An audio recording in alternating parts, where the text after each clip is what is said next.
வணக்கம் நண்பர்களே. இன்று நாம் பார்க்கக்கூடிய இந்த காணொளி திருமண தடையும் ரிஷப ராசி அல்லது லக்னக்காரர்களுக்கு அப்படிங்கிற அமைப்பில்.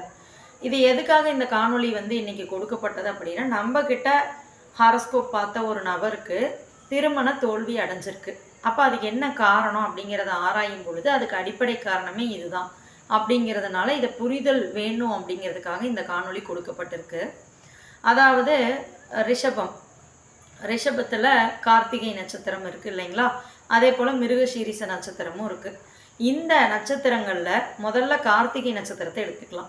இந்த கார்த்திகை நட்சத்திரம் பொறுத்த வரைக்கும் செவ்வாயும் சூரியனும் இணைஞ்சிருக்குங்க. மிக நெருங்கிய டிகிரிக்குள்ளே இணைஞ்சிருக்குன்னு வச்சுக்கோங்க. அந்த மாதிரி ஒரு அமைப்பு. இன்னொன்று மிருகசீரிடம் நட்சத்திரத்தில் செவ்வாயும் சூரியனும் மிக நெருங்கிய டிகிரிக்குள்ளே இணைஞ்சிருக்கு. இந்த மாதிரி ஒரு நிலை ஒருவரோட ஜாதகத்தில் இருக்குது. அப்போது கிருத்திகை நட்சத்திரத்தில் திருமணமான இருந்த ஒரு நபருக்கான திருமணம் முழுக்க தோல்வி அடைஞ்சிருது. மிருகசீரிடம் நட்சத்திரத்தில் திருமணமான அதே மாதிரியான தசை, அதே மாதிரியான ஒரு அமைப்பில் திருமணமான ஒருத்தருக்கு தோல்வி அடையல. என்னன்னா, செவ்வாயும் சூரியனும் இணைஞ்சிருக்குது கிருத்திகை நட்சத்திரத்தில். செவ்வாயும் சூரியனும் இன்னொரு ஜாதகத்தில் மிருகசீரிட நட்சத்திரத்தில் இணைஞ்சிருக்கு. ஒருத்தருக்கு செவ்வாய் தசை நடப்பில் இருக்குது. சரிங்களா? யாருக்கு? இந்த கார்த்திகை நட்சத்திரம் அல்லது கிருத்திகை நட்சத்திரம் நடந்தவருக்கு. அப்போ அவருக்கு செவ்வாய் தசை நடப்பில் இருக்கும் பொழுதே திருமணம் அப்படிங்கிறது செய்கிறாங்க. அப்போ அந்த திருமணம் என்ன ஆகுது அப்படின்னா தோல்வியில் போய் முடிஞ்சிருதுங்க. சரிங்களா? அதாவது விவாகரத்து அப்படிங்கிற ஸ்டேஜில் போய் முடிஞ்சிருது. இன்னொன்று, மிருகசீரிட நட்சத்திரத்துலேயும் அதே போல் நெருங்கிய பகைக்குள்ளே செவ்வாய் சூரியன் இணைவு.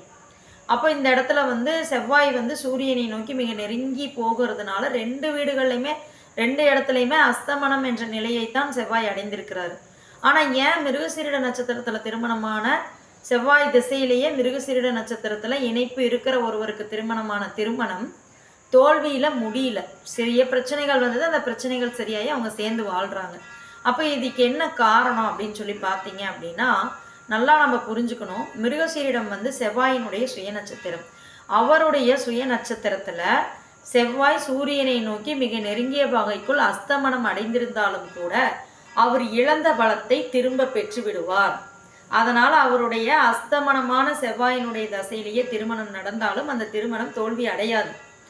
ஆனால் இந்த ரிஷபராசி கார்த்திகை நட்சத்திரக்காரர்கள் இருக்காங்க பார்த்தீங்களா, அவங்களுக்கு நடைபெற்ற திருமணம் செவ்வாய் அஸ்தமனம் என்ற ஒரு நிலை மட்டுமே அங்கே உள்ளதால செவ்வாய் தன்னுடைய பலத்தை மீட்டு எடுக்க முடியவில்லை என்ற காரணத்தாலும் அந்த திருமணம் முழுக்க தோல்வியை தழுவுது.